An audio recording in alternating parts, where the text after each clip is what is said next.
Selamat Hari Tuhan, salam jumpa dan salam Imagode. Permenungan kita pada hari ini diambil dari Injil Markus bab 6 ayat 1 sampai 6. Yesus ditolak di Nazaret. Kemudian Yesus berangkat dari situ dan tiba di tempat asalnya, sedang murid-muridnya mengikuti dia. Pada hari Sabat, ia mulai mengajar di rumah ibadat, dan jemaat yang besar takjub ketika mendengar dia, dan mereka berkata, "Dari mana diperolehnya semuanya itu? Hikmat apa pulakah yang diberikan kepadanya? Dan mujizat-mujizat yang demikian bagaimanakah dapat diadakan oleh tangannya? Bukankah ia ini tukang kayu, anak Maria, saudara Yakobus, Yoses, Yudas, dan Simon? Dan bukankah saudara-saudaranya yang perempuan ada bersama kita?" Lalu mereka kecewa dan menolak dia. Maka Yesus berkata kepada mereka, "Seorang nabi dihormati di mana-mana kecuali di tempat asalnya sendiri, di antara kaum keluarganya dan di rumahnya. Ia tidak dapat mengadakan satu mujizat pun di sana, kecuali menyembuhkan beberapa orang sakit dengan meletakkan tangannya atas mereka." Ia merasa heran atas ketidakpercayaan mereka. Demikianlah sabda Tuhan. Saudara-saudari yang terkasih,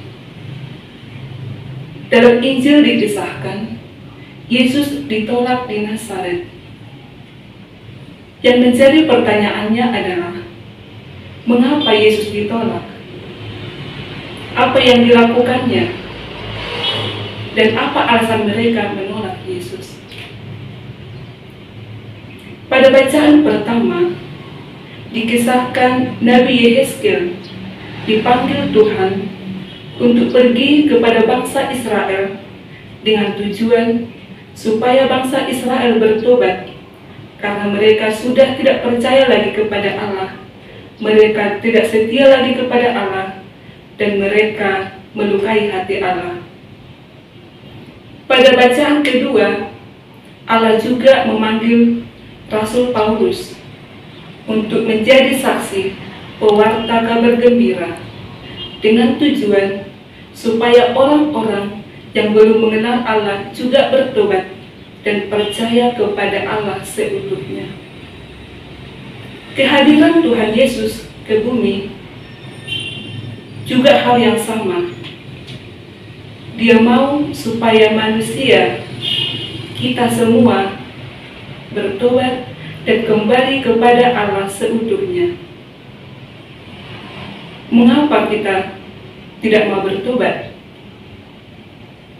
Dalam permenungan kali ini, ada dua hal yang mau dikatakan kepada kita.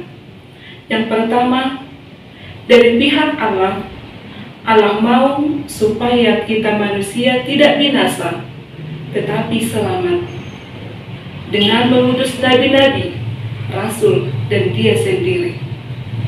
Yang kedua, dari pihak kita, apa tanggapan kita atas kebaikan hati Allah ini?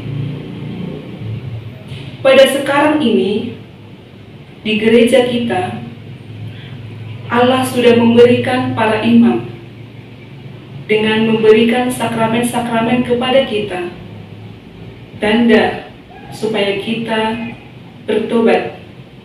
Tubuh dan darahnya menjadi kekuatan kita.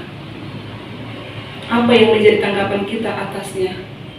Apakah kita mau atau malah kita menolak? Allah sendiri yang berinisiatif untuk menyelamatkan kita dengan memberikan dirinya sendiri kepada kita. Maka mari kita merenungkan kebaikan kasih Allah ini, supaya kita sungguh-sungguh percaya, beriman dan percaya kepadanya, sehingga kita tidak binasa, namun kita beroleh kebahagiaan. Saudara-saudari yang terkasih, pengalaman Yesus ditolak di tempat asalnya tidak membuat dia berhenti sampai di situ.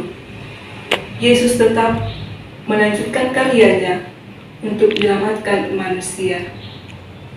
Bagaimana dengan pengalaman kita? Apakah kita ketika ditolak, ketika kita menyampaikan kebenaran-kebenaran, melakukan kebaikan-kebaikan, kita langsung menyerah? Allah mau supaya kita tetap setia dalam kebaikan. Karena itulah jalan bagi kita dan tanda bahwa kita telah bertobat oleh karena penyelamatan Allah ini. Rasul Paulus juga ditolak. Dia menderita di penjara, tetapi dia berkata bahwa dia lebih memilih hidup menderita oleh karena Kristus. Maka mari juga kita meneladani Santo Paulus, setia di dalam kebaikan-kebaikan, di dalam kebenaran Allah. Sekalipun kita ditolak, menderita, tetapi karena Kristus kita akan mengalami sukacita dan bergembira bersama Allah. Amin.